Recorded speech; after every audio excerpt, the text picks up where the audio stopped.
They're all over him. They love to help him spend that wealth. And they did a good job. Because it says he wasted his entire wealth on riotous living. He had such a good time. It wasn't just wasted, he spent it. I mean, he wasted it. And then he had nothing. Where do you think those friends that helped him spend it are now? Well, if you hadn't been there and seen that, they're nowhere around. All right? Well, to make it worse, there was a huge famine in this land then. He had no money, nothing whatsoever. And there was a famine in the land. And nobody would give him anything. So he said, I've got to get a job. So he went and he hired himself out to a man who kept pigs. Pigs. The Jews despised pigs. That was the worst defilement there could be, to be around pigs. If you were a Jew, according to the law, you were supposed to shun that. Not to have anything. You were unclean if you touched a pig or anything about it. Unclean spiritually, not just physically. All right? So it was the worst defilement you could be. Jesus is talking about this story. That's to say that this man has gotten so low in sin that the chains of sin were wrapped all around him. Chains were all around him of sin. And he fed these pigs, and he got filthy. He got dirty. If you lived in a pig pen, you're going to get dirty. And you're going to stink. Because sin is filthy. Sin is dirty. Sin is sometimes stinking.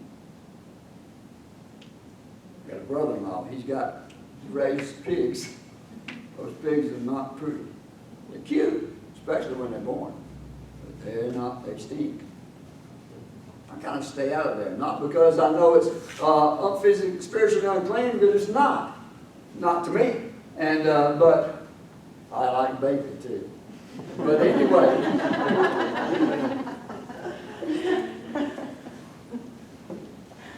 He was covered with this filth. He was so hungry. He was starving. He wanted to eat just the pods, the simple food that the pigs ate. And nobody would give him anything. They wouldn't give him anything to eat. So he was sitting there in the pig pen. As low as he could be. Low as he could be. And then the scripture says, when he came to his senses. Another translation I like a little better, it said, when he came to himself. When he came to himself. What does that mean? He started thinking about where he was now and where he had been before. What he had done. What he had done with all the sinful living to get in the situation he was in now. He knew he couldn't stay there. If he did, he would die. He was coming to himself, coming to his senses about what he had done to his life. And while he was sitting there, stinking, dirty, he says, I know. In my Father's house, all the servants have plenty to eat. The hired men have plenty to eat. And they got more to spare. Here I am, hungry and starving. I'll get up. I'll get up out of this pig pen. I'm paraphrasing. And I'm going to walk down that road that I'd walked down before. He didn't take time to go clean up. He didn't have time to go clean up. He had to get home. So filthy and dirty and stinking, he walked down that road. And he says, I know what I'll do. I will go to my Father, and I'll say, Father, I have sinned against heaven and against you. I'm no longer worthy to be your son. Make me one of your hired servants. I imagine he repeated that to himself over and over. How to make it sound better. He was being convicted of the sin that he had, and he said, I've got to do something about it. I've got to go to my Father and repent. Repent of my sin. So he walked on in his sin, practicing all the way. Wow. What do you think the Father was doing all this time? How did the Father feel about this son? I said he was probably hurt when the son just surprised him. Took all the wealth and left. Surprised him. He didn't expect that. Shocked. He was shocked for a while. But he'd get over that. What comes into a loving, caring, compassionate Father when his son is gone and he wants him back? Desire. He was longing for him all the time. I imagine every time he would go through his fields or past that road, he would look down that road. If sitting on the porch at night, he was looking down that road, longing for his son to come home. He was thinking about him all the time. Even while he was in the righteous living, he was thinking about him. While he was in the pig pen, he was thinking about him, wanting him to come home, loving him so dearly and wanting him to come home. And when we're out there in the world in our own pig pens, the Heavenly Father is loving you. And He's longing for you to come home to Him. But here the Son came, and His Father, while He was still a long way off, His Father saw Him. He was filled with compassion, love. More love than you can imagine is just pouring out of Him. And He ran to His Son. Remember, this dirty, stinking son who smelled like a pig pen, defiled as he could be. He ran to him, threw his arms around him, gave him such a hug he can't believe, and he kissed him. Because I don't care how much filth there is, the Father loves him. And I don't care what has happened to any of you or our families or things like that in the past. The Father loves you, and you can come to Him just as stinking and dirty as you are. And He'll love you. He'll throw His arms around you, hug you, and He'll kiss you because He wants you home. He loves you. Well, the son said, I got to say this little thing I've been practicing. And he says, Father, I've sinned against heaven and against you. And I'm no longer worthy to be called your son. I'm sure the Father heard this. I've sinned against heaven and against you. And that's all He really cared about. He was already thinking about what He was going to do. Now the son, remember, he was supposed to say, make me one of your hired servants. He didn't get a chance to do that. Because while he was saying this other part, his father was saying, he called for the servants. Take him and clean him up. This is not in the scriptures.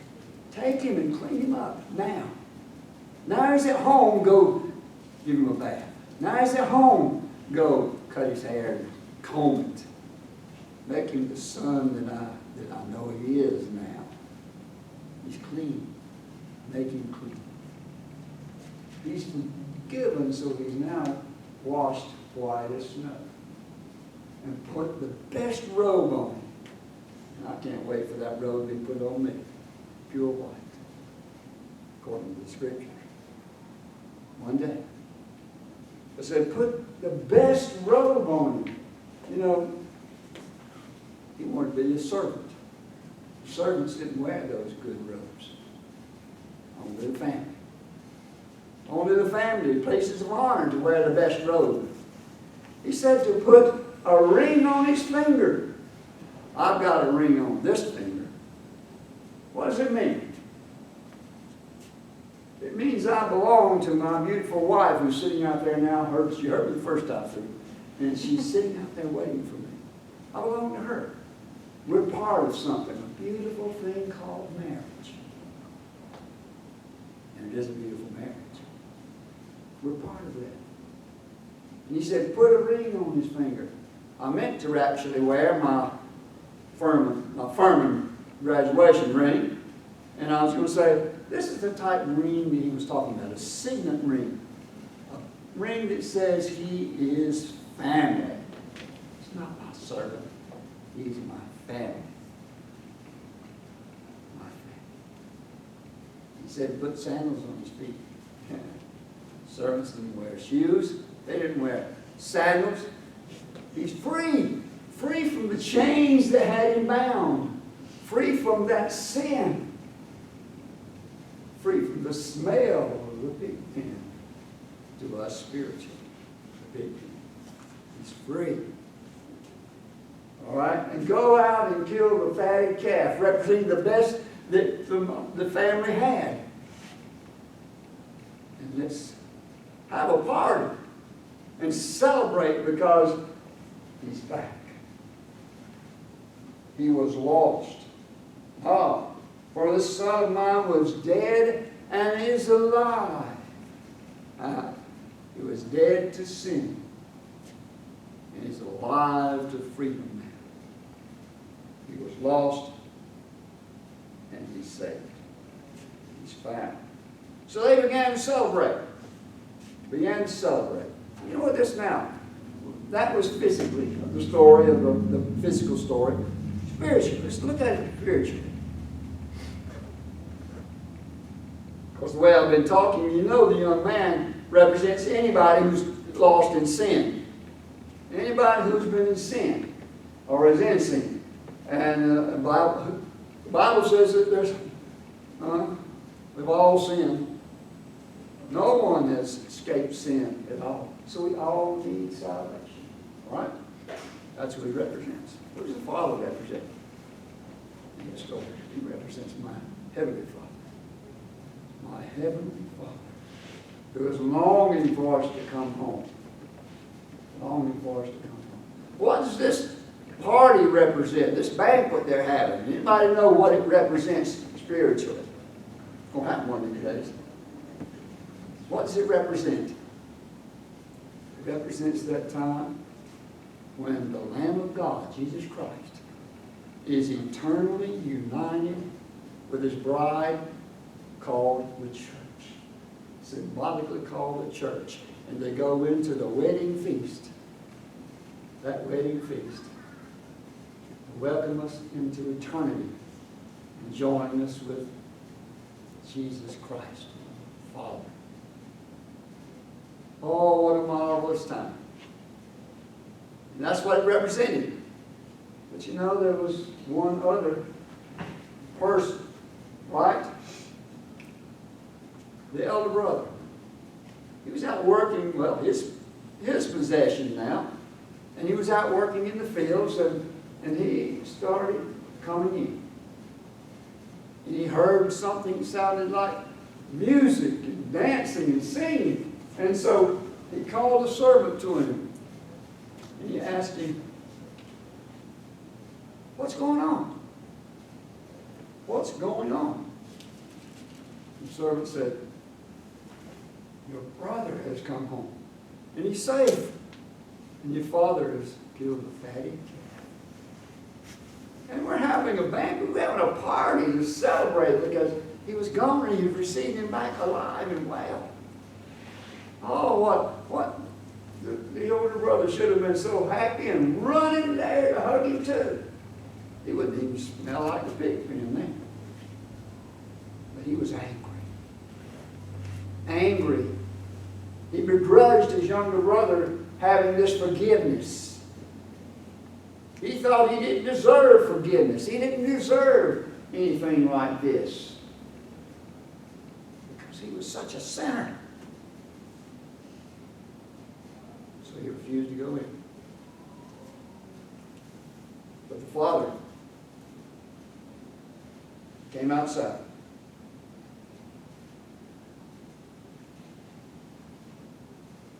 And the father asked him why he didn't come in. The older brother refused to go in, so the father went out and he pleaded with him. But he answered his father, "Look, after these years, all these years, I have been slaving for you and never disobeyed your orders." What do you think about that? You think that's true? Well, never disobeyed your orders. All right?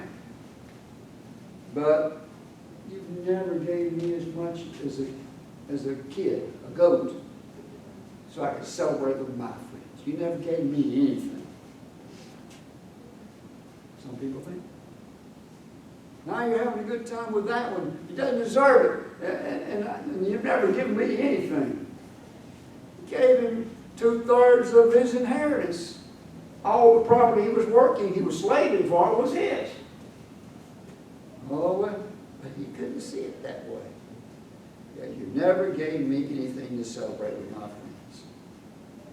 But when this son of yours, you see, he didn't even claim him as his brother.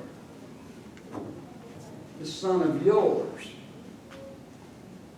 who has squandered your property with prostitutes, comes home. He doesn't know what he's been doing. He just assumed the worst. Many people are that way. Many people that are outside the church always assume the worst of you and me. So what are we going to do about that? We've got to show they're wrong. But you killed a fattened calf. And the father said,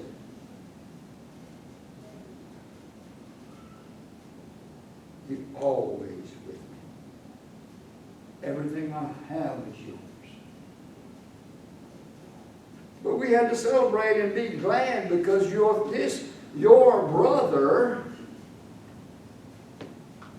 was dead and is alive again. He was lost, and now he's saved. Isn't that something to be happy about? You remember the Pharisees and the teachers of the law refused to come to Christ. Some of them did, many of them did. One Pharisee did. I'm glad he did because his name, we call him Paul, and he wrote a whole lot of this New Testament. Boy, he caused havoc before him in the church. He called himself Saul at that time. But they are refusing to come in.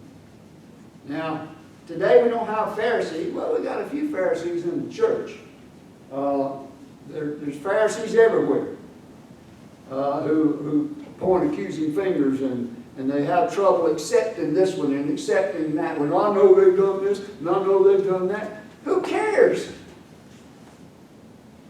Remember this. Read God's manual. He threw his arm around this stinking, dirty, pig-covered, sty-covered son. Loved him. Welcomed him home. So don't ever be one of those Pharisees. Don't ever be that. But if you're outside the church, don't ever refuse to come in. Many there will be who will refuse. But we've got to pray.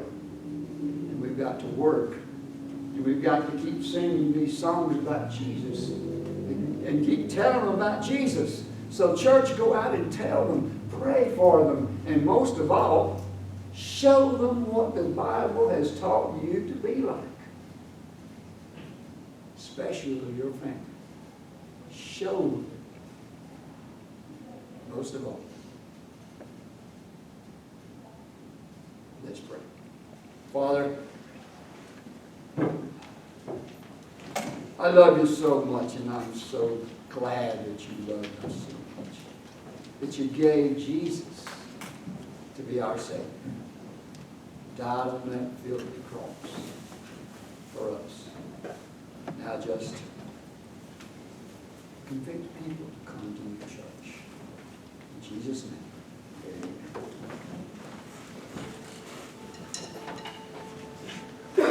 Preacher Mitch, I just feel like I want to thank you right now for that beautiful sermon.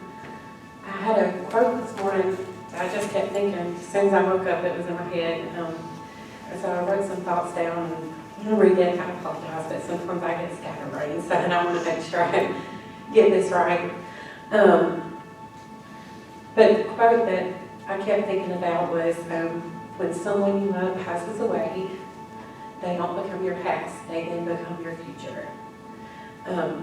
That just little statement right there has stuck with me and has helped me through so many different things, losses in my life, and I just think it's such a beautiful thought that we already know. It's common sense. If you're saved and going to heaven, you're going to see everybody that you miss on earth. But one thing in particular struck me today during the sermon was, as Pastor Mitch said, there's a lot of people in this world that have never had a father, who don't know their fathers, who had not the best fathers in the world, and I think it's just so important to spread the message, especially today, that there is a perfect Abba Father waiting for you. He loves you right now